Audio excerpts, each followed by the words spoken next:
What did you think about what Killer Mike said in Atlanta? Which part? What did he say? Well, Killer Mike was saying, okay, the protesting, we need to go home. We need to go home. We need to strategize. We need to start to use economic power. We need to start. It's like the voting thing, you know, and we should stop.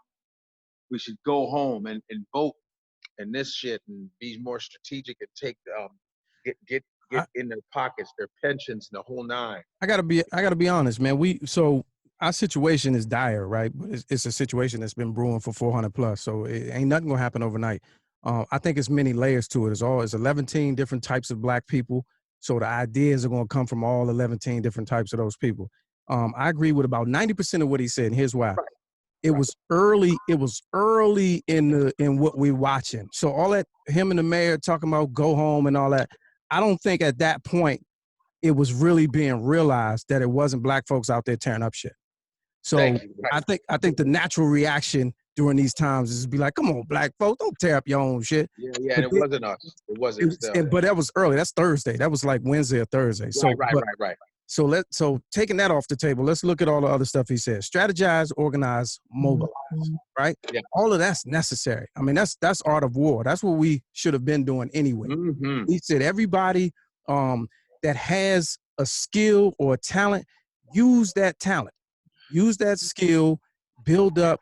Everybody do. The one thing he kept saying that it really stuck with me, Godfrey, was if everybody does a little, nobody has to do a lot.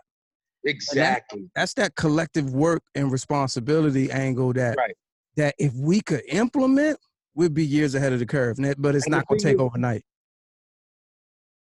And you're right. And the thing is, too, is that we always do the whole, okay, we're going to have a leader do some big speeches, and then they're going to take him down. And I think that you're right. With all this technology we have, with us being able to share information, we all do need to be a little more quiet. We all do need to delegate different styles and different ways. And it would be nice, I'm not sure if it would happen, but, I remember when Puff Daddy, he was opening his mouth a couple weeks ago, yapping about this, yapping about that. I ain't heard him say shit about this now yet, which is crazy. But it would be nice if people from the music industry, people from the sports industry, people like the big wigs, they all come together and go, okay, let's strategize, let's do something.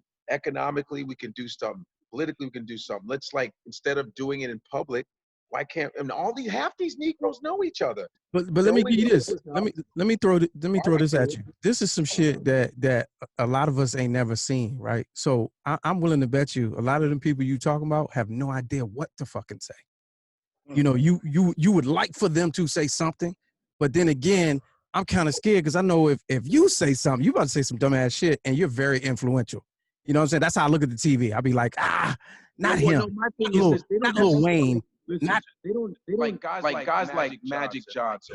Sure. Guys that are killing it. I'm saying, not even say anything in public. They all know each other. They all have each other's phone number. Oprah, all the motherfuckers. They always have those parties that we don't get invited to. Of course. The uppity Negro parties. Hey, do this. All you guys get together, have a little, and then strategize from there, and then sneak it into us and let us know. You got to know. You know what I'm saying? That's what I mean. Not necessarily announcing it like that, because I get what you're saying, because they can piece shit together and make you look fucked up.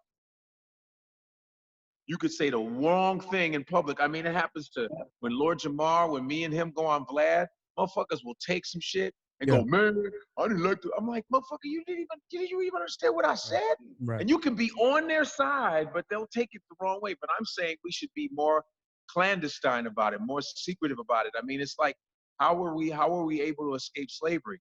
We snuck it. Right. Harriet Tubman proved that. She didn't have no money.